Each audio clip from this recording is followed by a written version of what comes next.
my name is Amber, and this is my top 5 most disappointing reads of 2016.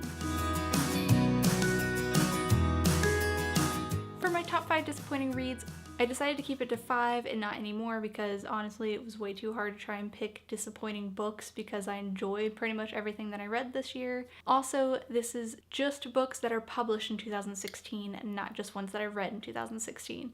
These are just my opinions. If you liked these books, I'm sorry. This is nothing against the books personally. These are just ones that I expected more from and didn't get what I was hoping for. I will have a top 10 favorite reads of 2016, which whenever that is up, I will have that link down below. Is Harry Potter and the Cursed Child by J.K. Rowling, John Tiffany, and Jack Thorne. I was one of those people that was super excited to jump into this and read it, especially since I knew it was going to be all dialogue. I thought it was going to be just super simple, quick read, which it was simple and quick. But I was so disappointed with these characters and with this story, and I expected so much more from this than what I got. And I do have a review of this. It's not the best review because it's the first one I ever did on this channel, but I will have that link down below if you want to go check that out. I was just so disappointed. The only redeeming quality of this entire book was Scorpius. I didn't care for the kids. I didn't care really for the plot that much. It was nice being able to see all the characters again, but I was so disappointed in this. The next book that I was disappointed in 2016 was Summer Days and Summer Nights,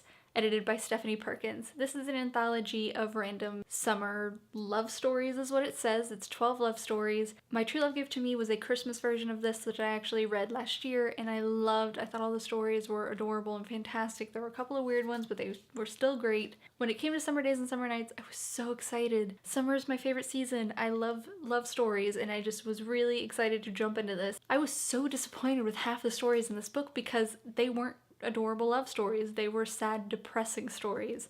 Stephanie Perkins' story in this is a continuation from hers and My True Love Gave to Me, and it was definitely my favorite because it continued the story and it was still a love story and it was still adorable. There were a couple of stories that I enjoyed, but overall everything was just depressing. It was either about breakups or death or something horrible, and it wasn't uplifting, it wasn't happy. I didn't have a fun time reading this. I was just disappointed in this. The next one is kind of a tough one, but I decided to put it on the list anyways, and that is The Crown by Kiera Cass. I love this selection series. I enjoyed The Heir a lot, and I was so excited to get my hands on The Crown. I still gave this 5 stars. Don't get me wrong, I still gave it 5 stars. I still enjoyed it, and I still love this series, even this spin-off series. But this book wasn't what I hoped for an ending. I just expected so much more. I felt like this was way too short, and everything was way too rushed, and it just kind of ended and that was it. Nothing really flowed well. Next I have Queen of Hearts by Colleen Oakes. It is a retelling of Alice in Wonderland in a way. It is basically a prequel story about the Queen of Hearts and her journey, and it is supposed to be a series.